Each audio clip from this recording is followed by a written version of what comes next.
Hoje é a terceira parte da segunda viagem missionária, né? Então hoje termina a segunda viagem missionária, é a mais extensa das três. Deixa eu ler o primeiro versículo da continuação, que é o capítulo 18. Então começou no capítulo 16, a segunda viagem, capítulo 17, e hoje encerra no capítulo 18, a segunda viagem. E ele diz que depois disso, Paulo saiu de Atenas e foi para Corinto. Então vamos rever rapidinho. Então saíram aqui, né? Antioquia da Síria. Aqui a Antioquia é a início e fim da viagem, né? Então saíram da Antioquia da Síria, foram por terra, passaram por Tarso, cidade natal de Paulo, Derbe, Icônio, Listra, Derbe, Listra, Icônio, Antioquia, que foram as cidades fundadas as igrejas fundadas na primeira viagem missionária, né? Então eles passam fortalecendo essas igrejas rapidamente, vendo os irmãos que já tinham, né, sido convertidos na primeira viagem. Daí eles continuam, passam por essa região, vão até Troade, e Troade, Paulo tem aquela visão do jovem macedônio, dizendo, passa a Macedônia e ajuda-nos. Então eles vão para Filipos, e agora eles entram na região da Grécia, e também a primeira cidade da Europa, né, para eles, nesse caso. Então, Filipos, depois de Filipos, vimos aí Filipos foi o capítulo 16. Semana passada, eles foram para Tessalônica. Tessalônica era a capital da província da Macedônia. Depois eles foram para Bereia, os cristãos bereanos lá, aqueles que eram mais nobres, porque conferiam as escrituras diariamente para ver se as coisas eram assim. E de Bereia, Paulo foi para Atenas, né? Deixou Timóteo em Tessalônica e depois provavelmente mandou Silas para Bereia e Filipos, mas Paulo foi para Atenas. Em Atenas, aí a gente foi na semana passada, a gente viu lá o Paulo na Ágora, que era a praça de Atenas, discutindo com as principais linhas filosóficas da época, os epicureus e os estoicos, e depois eles convocaram ele para falar no Areópago, né? E Paulo então vai para o Areópago, e no Areópago ele prega a palavra de Deus lá, até que ele fala sobre a ressurreição, e eles disseram que não queriam mais ouvi-lo, né? E daí então, de Atenas, que foi a última cidade do capítulo 17, Paulo então, depois disso, Paulo saiu de Atenas e foi para Corinto. Uma outra hora eu mostro para vocês esse mapa aqui de outro jeito, mas isso aqui aqui tem um istmo, né? Então isso aqui não faz parte do continente, não chega a ser uma ilha porque ela é ligada, uma península, né? Ela está ligada aí ao continente através de um istmo, famoso istmo aí ali aconteciam na época os jogos que hoje são os Jogos Olímpicos, os mais famosos. Na época, os jogos mais famosos da época eram os Jogos do Istmo, que é justamente essa partezinha de terra aqui, né? Que liga essa parte aqui, então, a Acaia. E aqui está Corinto, uma cidade muito importante. Corinto era uma colônia romana e a capital da província da Acaia. Então, uma cidade muito importante, um porto marítimo extremamente importante naquela época, uma cidade que fazia a ligação daqui do Mediterrâneo e do Mar Egeu, né, com toda essa parte depois da Europa para cá. Então, o Corinto está justamente no meio aqui. Era comum os navios virem até aqui, desembarcarem aqui, para daqui outro navio levar para o restante da Europa aqui, né? Mas então, Corinto era uma cidade muito importante. É interessante notar a estratégia missionária de Paulo de andar pelas principais estradas romanas. A gente viu isso na semana passada, que Paulo aqui é a Via Egnatia. Então, Paulo estava usando a Via Egnatia para se locomover. Então, ele andar pelas principais estradas romanas e estabelecer igrejas nas capitais, de onde se disseminava. Então, era bem estratégico. Paulo vai para as principais cidades, das principais rodovias, As principais rodovias eram as mais circuladas também, então isso é uma estratégia missionária. Paulo devia encontrar muita gente no meio dessa caminhada, né, nessas estradas, pessoas de várias partes do mundo, percorrendo essas estradas romanas. E também pegando as principais cidades e principalmente as capitais. Então a gente tem Corinto, né, que era a capital da província da Acaia. Temos também, vimos na semana passada, Tessalônica, que é a capital da província da Macedônia. E no próximo, hoje já, né, no final dessa segunda viagem, mas principalmente na terceira viagem, Paulo vai ficar 2 anos em Éfeso. E Éfeso era a capital da província da Ásia. Portanto, essas nossas igrejas conhecidas, Tessalônica, que recebe 2 cartas, era uma capital, a capital da Macedônia. Corinto, que recebe 4 cartas, das quais a gente tem 2, era a capital da Acaia. E Éfeso, uma cidade famosíssima, né? Que também recebe uma carta, a carta de Éfeso, era a capital da província da Ásia. E isso, pelo que tudo indica, fazia parte de uma estratégia missionária de Paulo, de plantar as igrejas nas principais cidades e nas capitais, onde tem mais pessoas, e as pessoas ali da capital,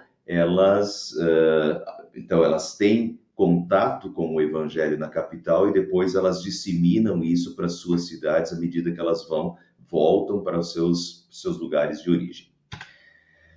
Então ali, Paulo se encontrou com um judeu chamado Áquila. Áquila era natural do Ponto, então aqui em cima vocês podem ver o Ponto, perto da Bitínia, lugar para onde Paulo queria ir, mas o Espírito Santo não deixou aquela vez. Eu mostrei para vocês no capítulo 16. Mas então, Áquila era natural do Ponto, mas ele estava agora em Roma, que havia chegado recentemente da Itália, com Priscila, sua mulher. Então são os famosos, né, Priscila e Áquila, o casal, né, Áquila e Priscila, sua esposa. Então eles eram naturais do Ponto, mas tinham ido morar em Roma. E em 49, ano 49 depois de Cristo, isso é famoso e é histórico, né? Não só na Bíblia, mas fora da Bíblia também, do Império Romano. O imperador Cláudio expulsou os judeus de Roma. E olha que às vezes se fala que tinha 1/3 da população de Roma naquela época, presume-se que eram de judeus. E provavelmente o que causou essa expulsão do imperador dos judeus de Roma provavelmente foi o conflito nas sinagogas entre judeus e cristãos. Cristãos, assim, judeus que, em sua maioria, eram judeus que tinham se convertido ao cristianismo e agora nas sinagogas estavam falando de Jesus, e esse conflito se intensificou tanto que provavelmente foi isso que causou a expulsão, que o imperador Cláudio expulsa os judeus de Roma no ano 49 depois de Cristo, né? E nessa ocasião, então, provavelmente Priscila e Áquila eram cristãos já em Roma, provavelmente não foram convertidos em Corinto, provavelmente já eram cristãos em Roma, e por causa da expulsão, eles foram morar em Corinto e lá se encontram com Paulo. Havia chegado Áquila, né, natural do Ponto, havia chegado recentemente da Itália com Priscila, sua mulher, pois Cláudio havia ordenado que todos os judeus saíssem de Roma. Paulo foi vê-los e, uma vez que tinham a mesma profissão, ficou morando e trabalhando com eles, pois eram fabricantes de tendas. Então, Priscila e Áquila eram fabricantes de tendas, assim como Paulo. É isso que a gente sabe, é isso que normalmente a gente ouve. Em grego, a expressão grega, ela, na verdade, ela pode ser traduzida um pouquinho diferente. O termo grego pode ser traduzido também como trabalhar em couro. Então, talvez não se restringisse a profissão de Paulo e de Priscila e de Áquila, talvez não se restringisse apenas a fabricar e consertar barracas, mas a fabricar e consertar coisas de couro em geral, tá? Por mais que, pessoal, por exemplo, a gente tem e nós vimos isso no culto esses dias, até está acontecendo, hoje é dia 4, está acontecendo agora ainda, né? Agora em Israel, até hoje ainda, está sendo comemorado a festa dos tabernáculos lá. E a festa dos tabernáculos era as barracas, eles moravam 7 dias em barracas. Então, vocês estão notando que o primeiro lugar que o apóstolo Paulo sempre procura é a sinagoga, quer dizer, os judeus estavam espalhados por toda essa região. E os judeus continuavam mantendo esse costume de, principalmente na época dos tabernáculos, no mínimo isso, eles durante 7 dias habitavam em tendas, em tabernáculos, né, barracas. Então, no mínimo isso, Paulo teria trabalho para consertar tendas, né? Talvez elas até fossem mais usadas na época, nas viagens, né? Talvez não tivesse tantas pousadas assim, o pessoal usasse mais barracas naquela época do que hoje em dia, né? Hoje a gente tem muitas facilidades, mas talvez, então, o ofício deles não fosse só fabricar barracas, mas talvez fosse trabalhar em couro em geral, consertando, fabricando, né, coisas de couro em geral e não apenas barracas.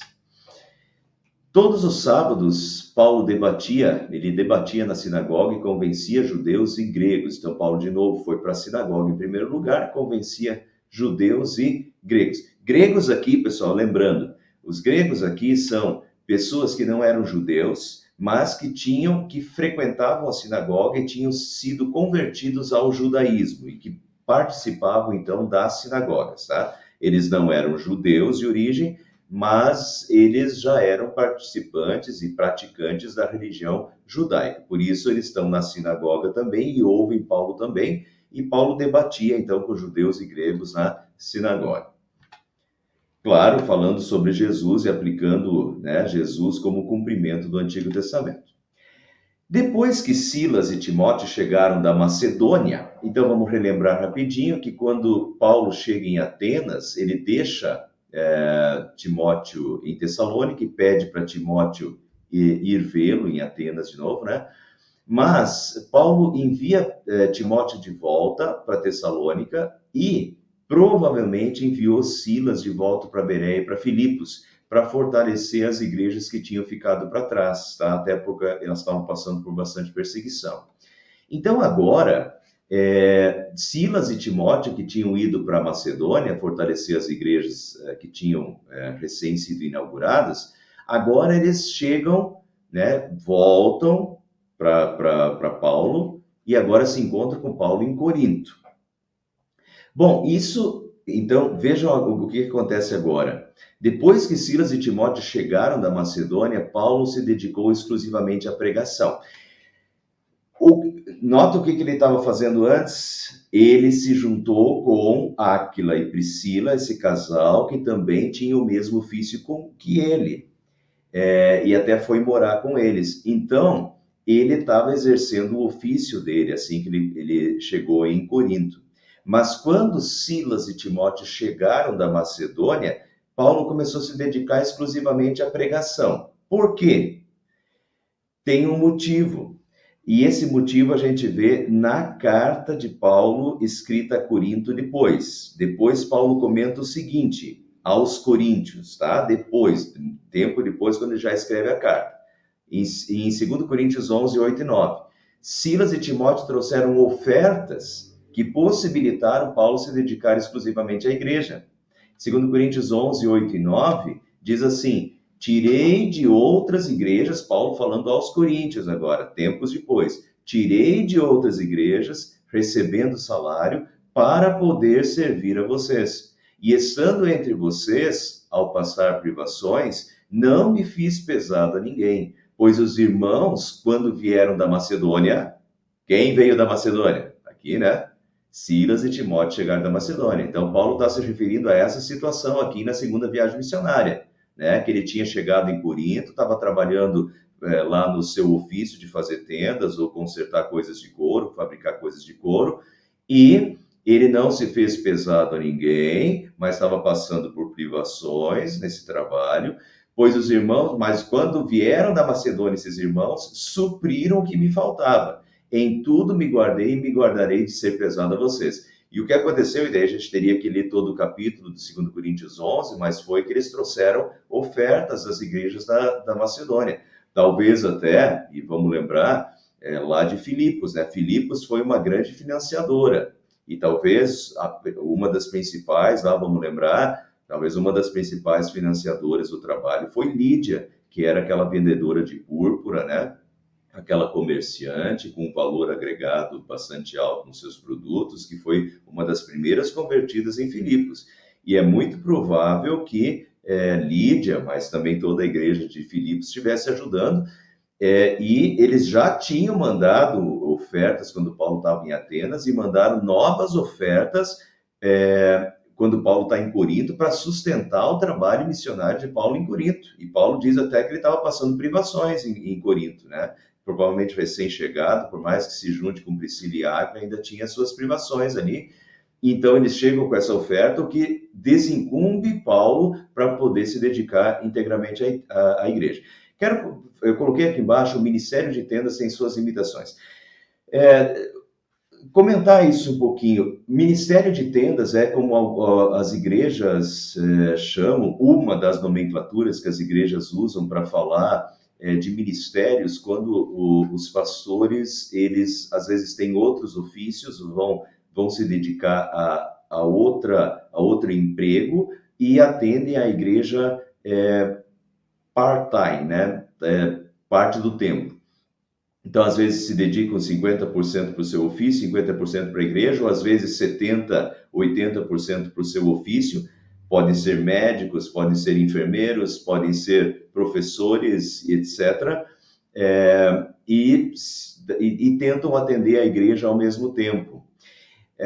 Eu lembro que há mais ou menos entre 15 anos, mais ou menos 15 anos atrás, a Igreja Luterana tentou fazer isso. Teve uma época que se cogitava muito isso, inclusive se usando a UBRA, a Universidade Luterana, para que os pastores que quisessem pudessem fazer um segundo curso ao mesmo tempo que a teologia, para depois eles poderem ter um segundo ofício, né, serem pastores, mas também ter uma segunda formação e poderem ir para lugares e começar igrejas em novos lugares, trabalhando na sua formação e tentando abrir uma igreja e começar uma igreja ao mesmo tempo. Isso foi uma empolgação na época, mas depois de alguns anos não se ouvia mais falar disso. E hoje já faz muito tempo que eu não ouço mais falar disso na Igreja Luterana. E tiveram muitas coisas que foram acontecendo ali que isso não é tão fácil assim na prática. E o que eu quero dizer com isso vocês notem aqui com o apóstolo Paulo que isso realmente não foi fácil, não. Ele tinha o seu ofício, mas ele só se desincumbiu quando vieram as ofertas né, trazidas por Silas e Timóteo, das igrejas da Macedônia.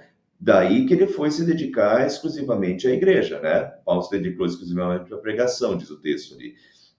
Mas enquanto ele estava desenvolvendo seu ofício, é complicado essa questão de fazer duas coisas ao mesmo tempo. Muitos exemplos aí, parece que as coisas atravancam no meio. Parece um ideal, parece uma coisa muito boa, muito fácil, mas na prática tem ficado complicado, né? Aqui a igreja de Tararé também, de certa forma, teve um período que teve uma coisa mais ou menos assim, como um ministério de tendas, que o segundo pastor aí, ele teve um outro trabalho durante um tempo, mas também teve as suas complicações, isso. Mas também, ao mesmo tempo, e eu não sei se funciona da mesma forma, mas a gente tem missionários ou evangelistas que têm ido para a África, por exemplo, e exercido as suas profissões lá. Ontem a gente recebeu uma visita aqui do Dirk e da Herma, lá de Arapoti, e a filha deles, a Dirce, está lá em Moçambique, né, Silvia? Em Moçambique, ela é enfermeira. Então, ela exerce lá seu trabalho de enfermeira, né? Mas o intuito dela é evangelização através da vida dela. Então, ela exerce a profissão dela de enfermeira, mas o propósito é ser uma evangelista a partir disso. não deixa de ser uma coisa parecida com tendas, com esse ministério de tendas, e isso parece que tem ido muito bem, né? Então, eu acho que talvez tenha, eu não sei como é administrado uma coisa e outra, né? Mas tem exemplos positivos e exemplos não tão positivos aí. Depois que Silas e Timóteo chegaram da Macedônia, Paulo se dedicou exclusivamente à pregação, testemunhando aos judeus que Jesus era o Cristo, opondo-se a eles e lançando maldições, opondo-se a eles, os judeus, opondo-se na sinagoga, opondo-se a eles, Paulo, Silas, Timóteo e Lucas, né? Porque Lucas é quem está escrevendo e está junto. Opondo-se a eles e lançando maldições, Paulo sacudiu a roupa e lhes disse: caia sobre a cabeça de vocês o seu próprio sangue, estou livre da minha responsabilidade e de agora em diante irei para os gentios. Essa questão é uma linguagem forte, caia sobre a cabeça de vocês, quer dizer, eles lançam maldições sobre Paulo e os, né, Silas, Timóteo e Lucas. E então Paulo não é uma coisa, é uma coisa lançar maldições sobre eles. Então Paulo diz: caia sobre a cabeça de vocês o seu próprio sangue, uma linguagem bem drástica, mas é uma linguagem bíblica. Deixa eu mostrar isso para vocês, tá? Jesus falou para sacudir, se os discípulos não fossem acolhidos na cidade, que eles deveriam sair da cidade e bater o pó das sandálias quando saísse das cidades, né? Porque eles fizeram a parte deles. E a moral da história aqui é a mesma, mas o que Paulo está usando aqui é o texto de Ezequiel. Em Ezequiel é o atalaia, o vigia, que tem que dar o aviso de que o inimigo está vindo, né? Tem que avisar. Então vejam lá, ó, essa linguagem aqui, caia sobre a cabeça de vocês o seu próprio sangue. Vejam lá em Ezequiel 33, 4 a 6. Se aquele que ouvir o som da trombeta não se der por avisado e vier a espada e o abater, o seu sangue será sobre a sua cabeça. A moral da história aqui é, se a gente lesse antes, é o vigia. O vigia, quando via o inimigo vir, ele tocava a trombeta e o toque da trombeta avisava a cidade de que o inimigo estava vindo. E é para o cidadão se preparar e fugir. Agora, se o cidadão ouvisse a trombeta, mas não fizesse nada, problema dele, mas ele ouviu. Então essa é a questão, se aquele que ouvir a trombeta não se der por avisado e vier a espada e o abater, o seu sangue será sobre a sua cabeça, culpa dele. Ele ouviu o som da trombeta e não se deu por avisado, o seu sangue será sobre ele. Mas o que se dá por avisado salvará sua vida. Mas se o vigia vir que vem a espada e não tocar a trombeta, e não for avisado o povo, não avisar o povo, se a espada vier e abater uma vida dentre eles, este foi abatido na sua iniquidade, mas o seu sangue demandarei do vigia. Quer dizer, o vigia tem a função de avisar. Se ele avisar e a pessoa estiver avisada e receber o som da trombeta, né, o aviso, e não der atenção, ela vai morrer, mas o problema é dela, a culpa é dela. Agora, se o vigia não avisar, né, então a culpa é do vigia. E aí, isso, claro, Deus está falando tanto para Ezequiel como profeta, que deve avisar o povo dos seus pecados e do juízo de Deus, quanto também Deus está falando isso para o povo, né, que o povo também serve como um vigia que fala para os outros e que prega a palavra de Deus aos outros e avisa os outros, né, do pecado e da salvação. E essa é a questão. Paulo vai para a sinagoga, Paulo fala sobre Jesus, Paulo mostra que Jesus é o Messias, que Jesus é o cumprimento do Antigo Testamento, que o Filho de Deus esteve nesse mundo, mas que eles o rejeitaram.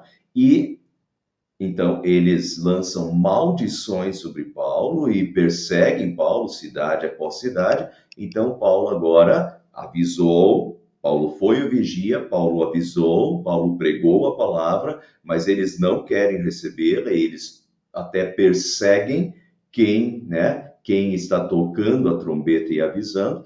Então Paulo agora diz essas palavras: caia sobre a cabeça de vocês o seu próprio sangue, estou livre da minha responsabilidade, quer dizer, eu fiz a minha parte, de agora em diante eu irei para os gentios. Quer dizer, ele não volta mais para a sinagoga, porque a sinagoga o rejeita e o amaldiçoa, ele não volta mais para a sinagoga, mas ele agora vai se voltar para fora da sinagoga. Isso não quer dizer que ele não... Vocês já vão ver que vão aparecer diversos judeus aqui. Isso não quer dizer que Paulo agora odeia os judeus, né? Mas ele não vai mais voltar para a sinagoga. De agora em diante irei para os gentios. E agora vejam, então Paulo saiu da sinagoga e foi para a casa de Tício Justo, que era temente a Deus e que morava ao lado da sinagoga. Isso é interessante, que Paulo deu problema na sinagoga, mas Paulo foi morar do lado da sinagoga. E Crispo, o chefe da sinagoga, creu no Senhor, ele e toda a sua casa. E dos coríntios que o ouviam, muitos criam e eram batizados. Então, vejam, por mais que de novo houve rejeição na sinagoga e até amaldiçoaram Paulo na sinagoga, mas muitos da própria sinagoga creram, né? Creram e a palavra chegou até levar essa palavra para os da sua casa e foram batizados. Interessante aqui, ó, vamos ver essa questão de muitos creram e eram batizados. Depois, Paulo escrevendo as suas cartas, Paulo escreve aos coríntios e diz: dou graças a Deus, porque a nenhum de vós batizei, exceto Crispo, que era justamente o que mandava na sinagoga, e Gaio. Batizei também a casa de Estéfanas. Então, depois Paulo até, quando ele escreve a carta aos Coríntios, Paulo comenta sobre esses batismos, alguns batismos que ele fez. Então ele diz assim: eu não batizei tantos de vocês, mas ele até cita o caso de Crispo, que era justamente o chefe da sinagoga e creu no Senhor, ele e toda a sua casa, né? E depois a gente vê Paulo até comentando que ele fez o batismo de Crispo, de Gaio e também a casa de Estéfanas. A igreja de Corinto, pessoal, Paulo vai ficar 1 ano e meio lá. A igreja de Corinto se tornou a terceira igreja em importância no primeiro século do cristianismo. Antioquia, Jerusalém e Corinto, e depois Éfeso vai se tornar a quarta em importante no primeiro século do cristianismo. Certa noite o Senhor falou a Paulo em visão: não tenha medo, continue falando e não fique calado, pois eu estou com você e ninguém vai lhe fazer mal ou feri-lo, porque tenho muita gente nesta cidade. É interessante, Paulo já havia sido, vamos relembrar, quem está acompanhando aí semanalmente, Paulo já havia sido apedrejado e dado como morto em Listra, lá na cidade de Timóteo, né? Na primeira viagem, ele foi apedrejado e dado como morto depois do apedrejamento. Já havia sido açoitado e preso em Filipos, lembram disso também? Isso foi já na segunda viagem. E já tivera de fugir de quase todas as cidades por causa da perseguição. Então ele estava acostumado com a perseguição e de novo ele está sendo perseguido, amaldiçoado na sinagoga e tal. Mas dessa vez, em Corinto, Deus revela que ninguém lhe faria mal ou dano. Deus não falou isso nas outras, tanto que nas outras ele teve que fugir. Ele foi apedrejado. Então essa, de novo, só vamos abrir um parênteses e fechar um parênteses rapidinho. Cuidado com a teologia da glória. A teologia da glória é: olha, se você está sendo fiel a Deus, vai dar tudo certo, Deus vai te proteger, nada vai te acontecer. Paulo foi apedrejado em Listra e dado como morto. Paulo foi açoitado, ficou nu, deixaram ele nu, açoitaram ele e depois aprisionaram ele. Então, essa teologia da glória, de que se você faz tudo, se você está com Deus, é fiel a Deus, vai dar tudo certo. Vai dar tudo certo, sim, do ponto de vista da vida eterna. E tudo isso está sendo reconhecido por Deus. Agora, não quer dizer que agora Deus vai te livrar de tudo e que você não vai ter perseguição, como se a vida não tivesse perseguição. Não, Jesus falou que a gente seria perseguido por causa do seu nome, né? Então, essa é a questão. Mas, então, em geral, Paulo era perseguido e quase expulso das cidades. Ele tinha que sair correndo, né? E às escondidas das cidades. Foi assim na primeira viagem missionária e foi assim na segunda viagem missionária. Ele teve que sair de Filipos, ele teve que sair de Tessalônica, sair meio corrido das cidades, né? Por causa da perseguição. Mas em Corinto, Deus diz que dá uma visão para ele, porque talvez a reação dele, porque ele já teve que correr nas outras cidades, e pelo que está acontecendo, o clima está esquentando, e talvez Paulo estava pensando em já ir para uma próxima por causa da situação, né? Mas dessa vez, Deus lhe dá uma visão e lhe revela que ninguém lhe faria mal ou dano, certo? Ó, ninguém vai lhe fazer mal ou feri-lo.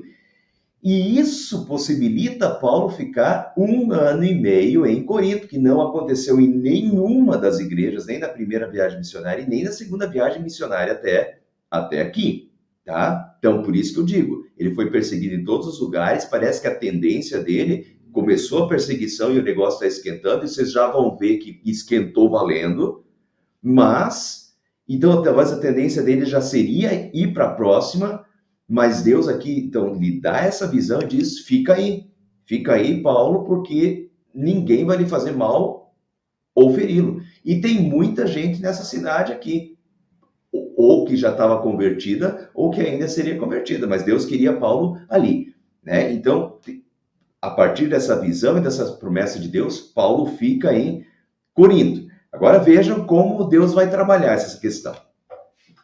Assim, Paulo ficou ali durante 1 ano e meio, ensinando-lhes a palavra de Deus. Paulo permaneceu 1 ano e meio em Corinto, com exceção de Éfeso, onde Paulo vai permanecer 2 anos na terceira viagem missionária, mas Corinto foi a cidade em que ele mais permaneceu depois de Éfeso, né? Éfeso 2 anos, em Corinto 1 ano e meio. E de Corinto, Paulo escreveu as 2 cartas aos Tessalonicenses, né? Que ele já tinha passado da segunda viagem, e Paulo agora escreve 2 cartas para fortalecer os Tessalonicenses. É interessante a gente, em Atos dos Apóstolos, a gente já fazer essas triangulações, né? Quando ele chega em Corinto, ele escreve a carta de fortalecimento aos irmãos de Tessalônica, né? Que estão passando por problemas lá. E enfrentando outras situações de amadurecimento da igreja, etc. Então, sendo Gaio procônsul da Acaia. Então, note aqui é a província da Macedônia, né? Tudo isso é Grécia, mas aqui é a província da Macedônia. E Corinto estava na província da Acaia, tá? Então, Galho era procônsul da Acaia. É interessante que esse Galho era irmão do famoso filósofo estoico Sêneca, muito famoso. Eu gosto do Sêneca e de muitas frases de Sêneca, já citei nas minhas pregações frases do Sêneca. A que eu mais gosto é aquela que ele diz: para quem não sabe para onde vai, vento nenhum lhe é favorável. Essa frase é de Sêneca, né? Sêneca foi um filósofo estoico, daquelas 2 linhas de filósofos de Atenas, né? Os epicureus e os estoicos. Os estoicos eram os que tinham a cabeça mais no lugar. Mas Sêneca é um dos famosos aí estoicos, né? Dos famosos filósofos estoicos. E era irmão do Galho, desse procônsul. Procônsul era o principal oficial de justiça de uma província. Aqui, pessoal, vamos fazer uma triangulação? Vamos ver como é que a gente monta quebra-cabeças. Situando historicamente, sabe-se pelos relatos do Império Romano que Galho, esse procônsul Galho, foi procônsul da Acaia entre os anos 51 e 52. Não pela Bíblia. A Bíblia não fala a data. A Bíblia só fala que o procônsul era o Gaio. Mas quando a gente vai, então, procurar na história romana, o Galho foi procônsul da Acaia nos anos 51 e 52. Então, a gente já sabe que Paulo esteve em Corinto no ano 51, 52. Sabe-se também que Cláudio expulsou os judeus de Jerusalém no ano 49 depois de Cristo. Isso é outra informação que a gente tem do Império Romano, que Cláudio expulsou os judeus no ano 48, 49. Geralmente se coloca 49 depois de Cristo. Então vocês têm aí início do capítulo 18 dizendo que Priscila e Áquila vieram da Itália por causa da expulsão dos judeus da Itália por Cláudio, ano 49. E nós temos aqui agora o procônsul Galho julgando a questão de Paulo, ano 51. Então a gente sabe aí que aí a gente vai juntando as peças do quebra-cabeça, né? Dessa forma junta-se o quebra-cabeça e chega-se a data aproximada da viagem, da segunda viagem de Paulo e também da estadia de Paulo em Corinto. E daí a gente sabe mais ou menos em que período Paulo estava exatamente nessa segunda viagem e na cidade de Corinto. É assim que a gente junta os quebra-cabeças bíblicos, né? Sendo Galho procônsul da Acaia, os judeus fizeram em conjunto um levante contra Paulo, de novo, né? E o levaram ao tribunal. fazendo a seguinte acusação: este homem está persuadindo o povo a adorar a Deus de maneira contrária à lei. Então, notem, pessoal, por isso que eu falei antes da importância da visão de Deus para Paulo. Porque isso já tinha acontecido em Tessalônica, e quando aconteceu em Filipos, né? Em Filipos, que os judeus levaram Paulo às autoridades, e as autoridades mandaram eles, os soldados deixar eles nus e açoitar e depois jogar eles na cadeia. Até depois saber que eles eram cidadãos romanos, e daí o negócio se inverteu. Mas, vejam, essa perseguição e entregar Paulo e os demais para as autoridades romanas estava acontecendo praticamente cidade em cidade. E aqui aconteceu de novo. E os judeus agora trazem ali para o Galho, que é o do Império Romano, né, o procônsul da Acaia, trazem para ele julgar esse caso e fazem acusações. Esse homem está persuadindo o povo a adorar a Deus de maneira contrária à lei. E por isso, pessoal, podia ter acontecido a mesma coisa que aconteceu anteriormente, né? Mas Deus já tinha dado a visão para ele não sair, porque agora o negócio vai ser diferente. Então veja, quando Paulo ia começar a falar, Galho disse aos judeus: se vocês, judeus, estivessem apresentando queixa de algum delito ou crime grave, seria razoável que eu os ouvisse. Mas visto que se trata de uma questão de palavras e nomes de sua própria lei, resolva o problema vocês mesmos. Não serei juiz dessas coisas. E mandou expulsá-los do tribunal. Isso é uma questão religiosa de vocês. Não estou nem aí. Isso aí não é uma questão de lei romana. Se virem e resolvam o problema entre vocês, né? O Galho não dá atenção para os judeus e expulsa eles da frente deles, né? Do tribunal. Então veja como essa história termina diferente. Por isso que Deus tinha já dito para Paulo: Paulo, não fuja. Não fuja que o negócio vai ser diferente. Ninguém vai te causar dano ou mal algum. E aqui, pessoal, a gente sabe aí como é que se chama em termos aí? A Flávia está aí de novo ou não? Não colocou o nome dela hoje ainda, né? Mas dentro para os advogados aí, para quem lida com direito, tem a questão da jurisprudência, né? Quando uma coisa já foi julgada por um juiz e daí ela vira já um modelo para os próximos julgamentos. E essa questão aqui foi importante porque ela serviu de modelo para outros julgamentos, porque o procônsul aqui agora, ele diz: olha, isso aí é uma questão religiosa de vocês, não estou nem aí, para de me trazer esse pessoal para cá, porque eu não vou julgar. E isso, de certa forma, torna-se uma jurisprudência e torna-se um modelo para os julgamentos. A mesma coisa vai acontecer no capítulo 26, se não me engano, de Atos, né? Com outro procônsul que é Festo, que vai fazer a mesma coisa, talvez até já motivado por essa decisão anterior de Galho aqui do procônsul da Acaia, né? Então isso é importante para dar um respaldo para os cristãos, que cidade após cidade eram levados diante das autoridades, né, como se estivesse causando tumulto. E agora o procônsul julga a questão aqui e não dá ganho de causa para eles, pelo contrário, expulsa eles, se vira. Isso aí não é lei romana, né? E daí o negócio, vejam.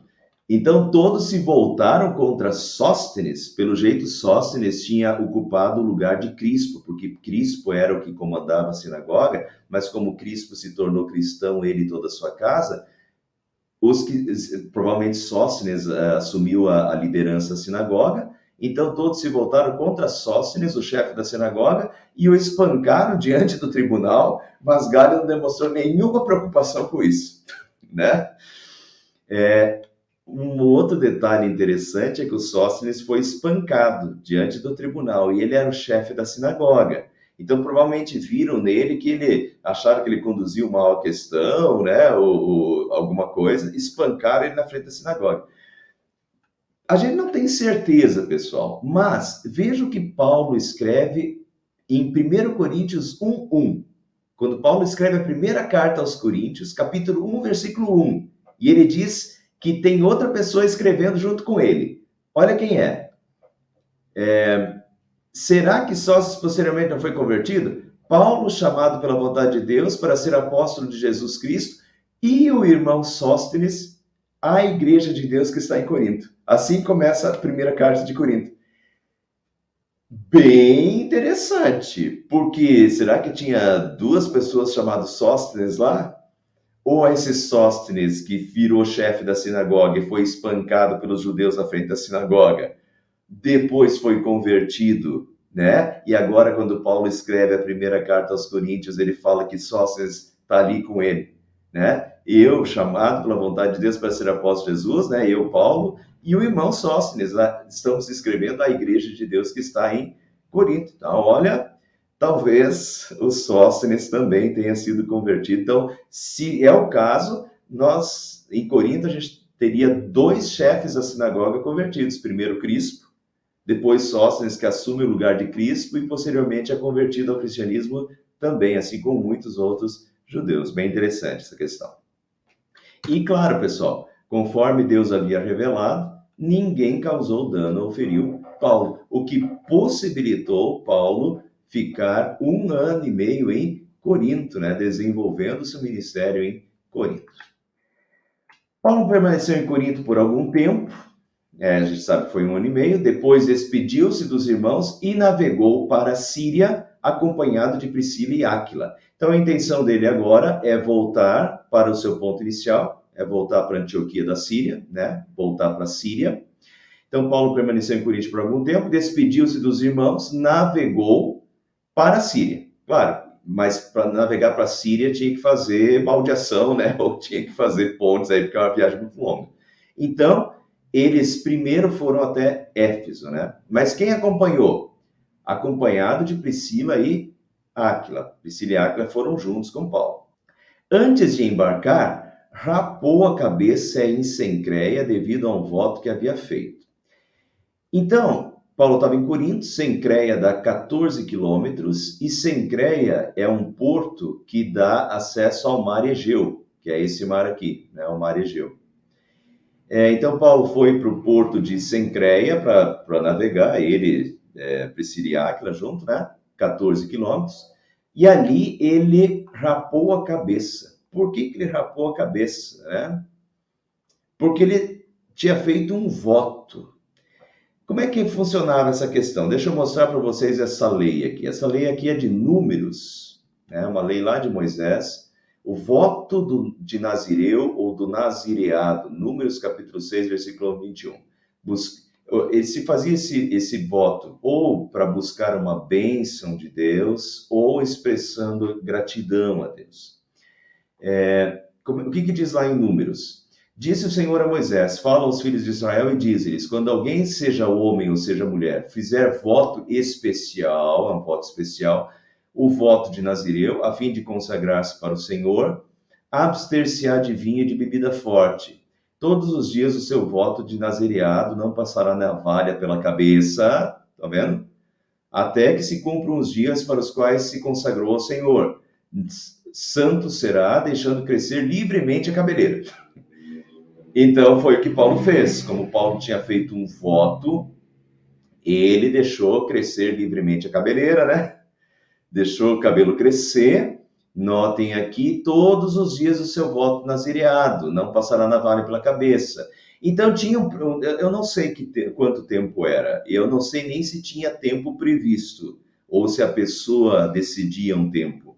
Mas a pessoa fazia esse voto de nazireado, durante esse tempo ele não bebia vinho, bebida forte, e ele não cortava o cabelo. E daí, quando terminava esse tempo previsto do voto, então ele podia raspar a cabeça, né, ou cortar o cabelo, e foi o que aconteceu com Paulo, então foi isso que Paulo fez.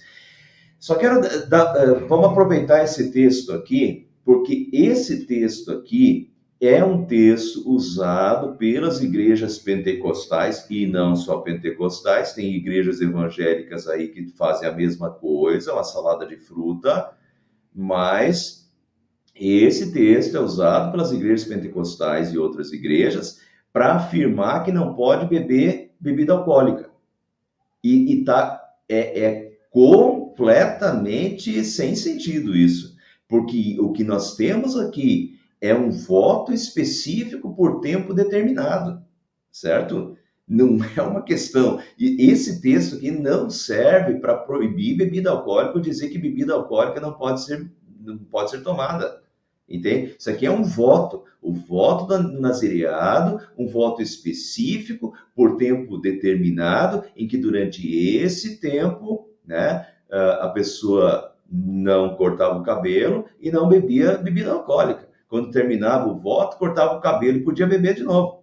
Não encher a cara, porque beber, encher a cara e ficar bêbado é pecado. Sim, isso a Bíblia fala. Mas a Bíblia não diz, né? Não diz que beber bebida alcoólica é pecado, em nenhum lugar, e esse lugar aqui não serve como prova, porque isso aqui é um voto por tempo determinado, né? Um voto muito específico, correto? Então tá, vou aproveitar aí para a gente, né, falar outras coisas. Então eles foram de Corinto, né, de Cencreia, para Éfeso, chegaram a Éfeso, onde Paulo deixou Priscila e Áquila.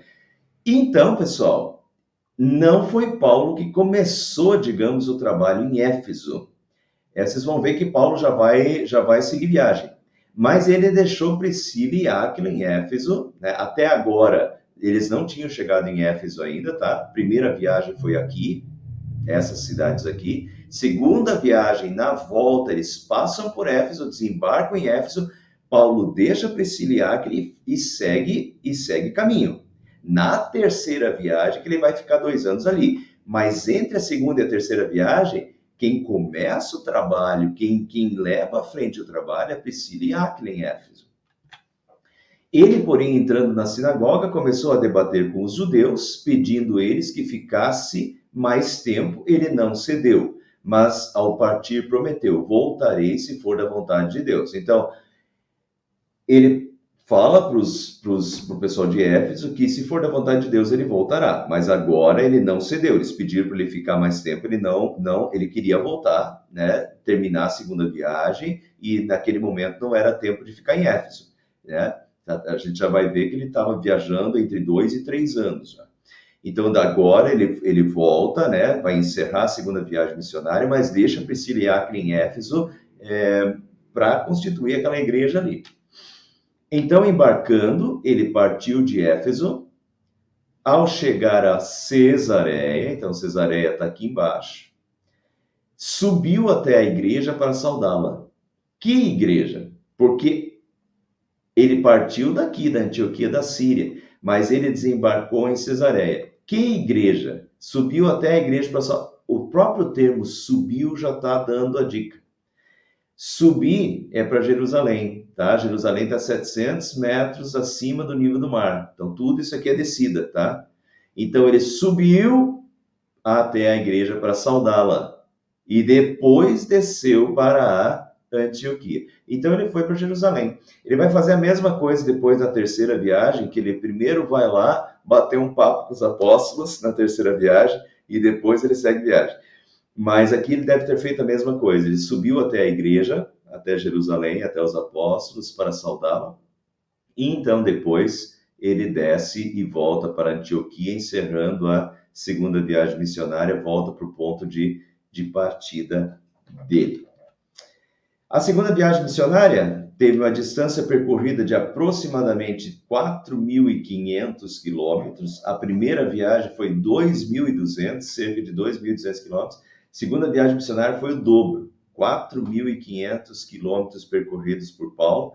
Duração entre 2 e 3 anos, tá provavelmente mais perto de 3 anos do que 2. Ele ficou 1 ano e meio em Corinto, e a gente sabe que, no mínimo, ele ficou 1 mês e meio, 2 em Tessalônica, e daí mais toda essa viagem. Provavelmente entre 2 anos e meio a 3 anos, aí, mais do que 3 provavelmente não foi, mas entre 2,5 e 3 deve ter sido, tá? Uma viagem, então, longa, né? Foi abrindo igrejas aí. Na primeira vez tinha aberto Derbe, Icônio, Listra e Icônio, agora Derbe, Listra, Icônio e Antioquia, e agora Filipos, Tessalônica, Bereia, Corinto e Éfeso, né? Porque ele deixou Priscila e Áquila lá. Muito bem, e aqui terminamos a segunda viagem missionária. Semana que vem já vamos começar então a terceira viagem missionária, porque da segunda para a terceira parece que não teve muito intervalo. Ele fica pouquíssimo tempo em Antioquia e já vai voltar de novo pelo mesmo trajeto, fortalecendo as igrejas iniciadas, né? E vamos ver para onde ele vai então na terceira viagem missionária de Paulo.